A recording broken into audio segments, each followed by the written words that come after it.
அகமதாபாத் ஏர் India விமான விபத்தில் உயிர் தப்பிய ஒரே நபரான விஸ்வகுமார் ரமேஷ் தான் அனுபவிக்கும் உடல் மற்றும் மன ரீதியான போராட்டங்களை ஆங்கில ஊடகம் ஒன்றிற்கு பகிர்ந்துள்ளார்.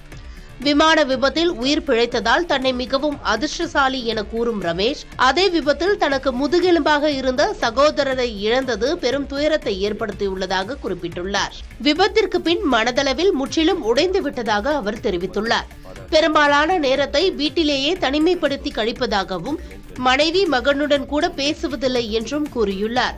கடந்த 4 மாதங்களாக குடும்பத்தினர் அனைவரும் வேதனையில் இருப்பதாக தெரிவித்துள்ள ரமேஷ், விமான விபத்தில் கால், தோள்பட்டை, முழங்கால் மற்றும் முதுகு பகுதிகளில் ஏற்பட்ட காயங்களின் வலி இன்னமும் தொடர்வதாக குறிப்பிட்டுள்ளார்.